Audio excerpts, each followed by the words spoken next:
I find it hard to relate to most art made and exhibited within Ireland.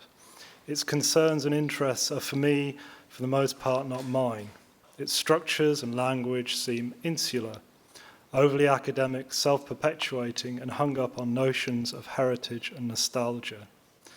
To quote John Dubuffet in his 1951 essay, Anti-Cultural Positions, "The values celebrated by our culture do not strike me as corresponding to the true dynamics of our minds. Our culture is an ill-fitting coat, or at least one that no longer fits us. It's like a dead tongue that has nothing in common with the language now spoken in the street. It drifts further and further away from our daily life. It is confined to lifeless coteries. Like a Mandarin culture, it has no more living roots." I make glitch art, and I share that work online and publish it under this Creative Commons license, which is CC by NC SA 4.0, which basically means you're free to share, copy and redistribute the material in any medium or format, adapt it, remix it, transform it, but you must give appropriate credit. You can only use the work non-commercially. I'm also an associate member of Format C, which is based in Zagreb, Croatia, which also hosts the longest-running festival of glitch art in the world. Format C is a non-profit artist organisation based in Zagreb, Croatia, EU, active in the area of visual and multimedia art. The organisation's focus is in new media art, experiment, and non-profit collaborative cultural creation. It's also supported by the Ministry of Culture, Croatia. Our main project at the moment is the online-offline project Suda, which can be seen as server manifesto as installation art. Online, it's accessible via browser when it's running, and offline via pre-built live and installable Linux ISOs that run on any x86-64 computer capable of running a fully Libre OS.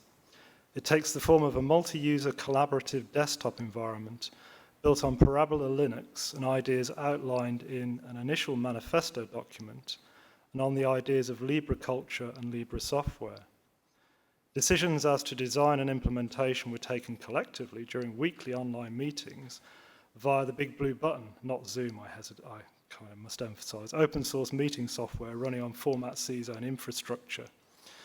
The way that Suda functions is very visual and deliberately frustrating to use, part performance, part manifesto, and highly interactive.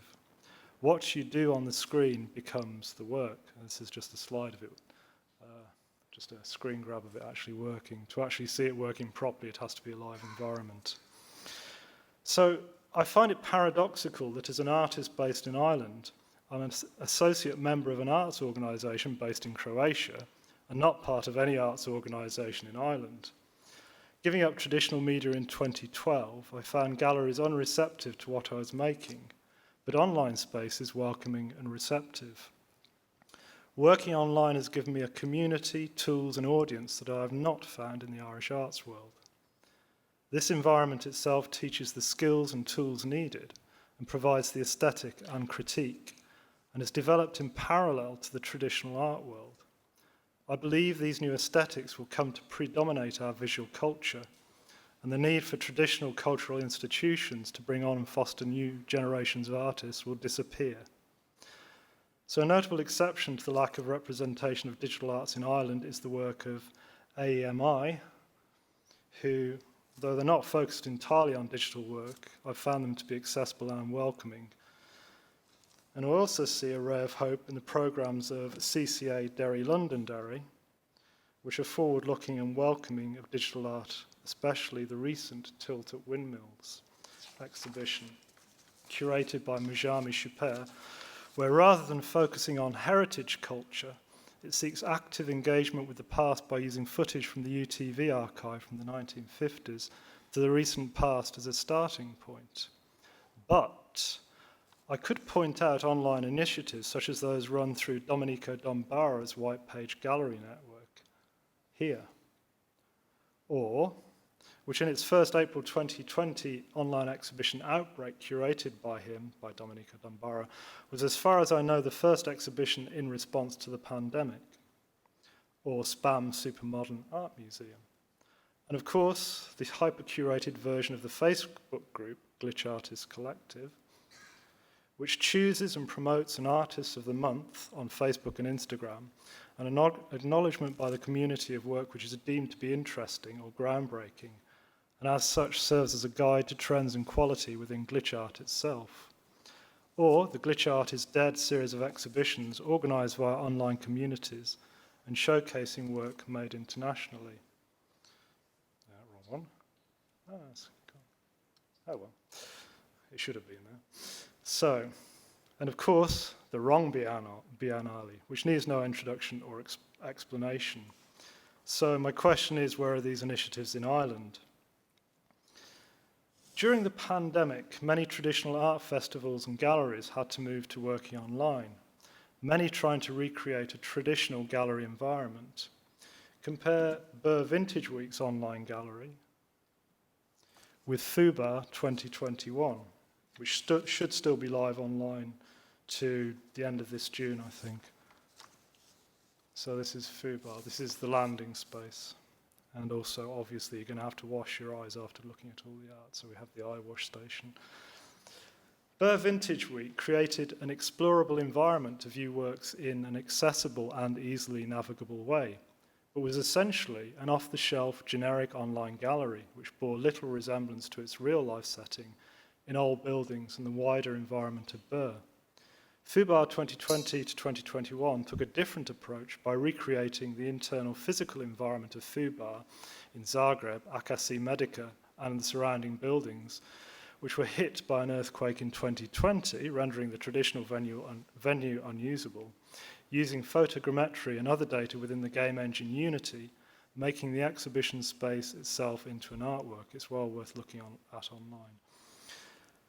Red's Glitch series of exhibitions from 2012 to 2018, although being groundbreaking in presenting digital art in general, are notorious in online circles for using the word glitch and not including glitch art in any measurable way. The word glitch seems to have been co-opted because it was a buzzword which caught attention at the time. The Creative Ireland initiative continues to force Irish arts into a heritage cul-de-sac, as in this open call from my local arts office.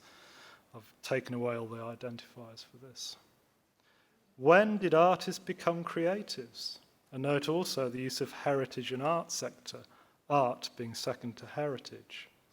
As Creative Ireland's own website says, Creative Ireland is a 5-year programme which connects people, creativity and well-being. Taking that forward to what seems to be a realigning of the arts in Ireland to serve the narrative of heritage, tourism, well-being feels like overreach. For a more interesting take on creativity, inclusivity and openness, we could look at Brendan Fox's initiative, Games for Artists and Non-Artists, in association with the Irish Museum of Modern Art, which started offline pre-pandemic, but then moved online. Though the work included is not exclusively digital art, it could only have happened during the pandemic via digital media, and I feel it is all the better for that. What is the new artistic literacy? Most of what I've learned about digital art and specifically glitch art has been learnt online, through looking at and making work in response to ideas, and interaction with artists on Facebook groups like Glitch Artists Collective, and Glitch Artists Collective's Tool Time, where work, tools and methodology are shared and discussed openly. These methods and tools are not the proprietary ones you would expect. Mostly they are open source tools or scripts the community itself has created using open source software.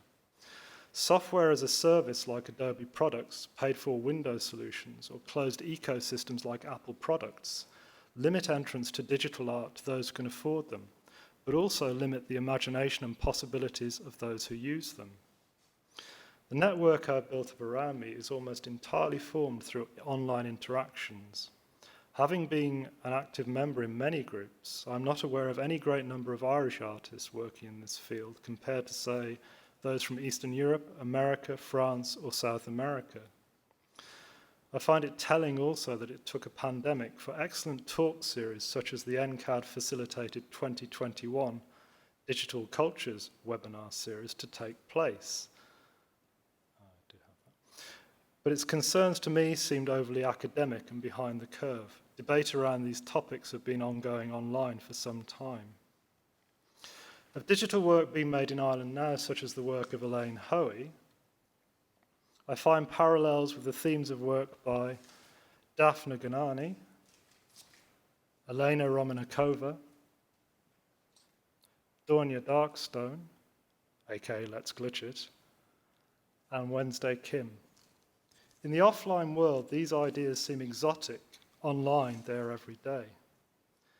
The gallery language used to describe Elaine Hoey's work, Mimesis, from 2021, is informative but misleading.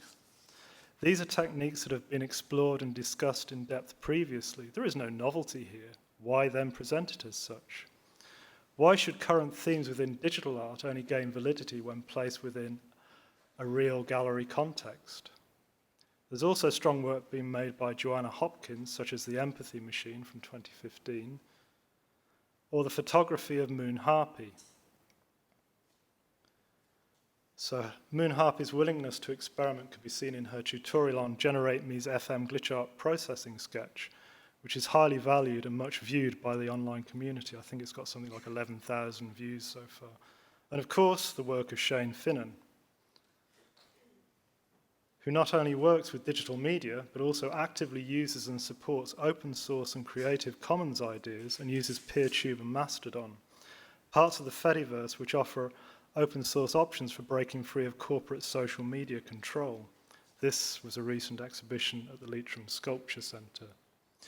So, just to wrap up, as a traditional art world that predominates in Ireland is very much stuck in the past, and the online world or work by Elaine Hoey, Joanna Hopkins, Shane Finnan, Moon Harpy, and many others could be seen as what is current, we need nothing less than a drastic realignment of structures and values if we wish to continue to foster a thriving digital art scene in Ireland, where artists are seen in the everyday, rather than having to work abroad or be committed enough to work in the shadows.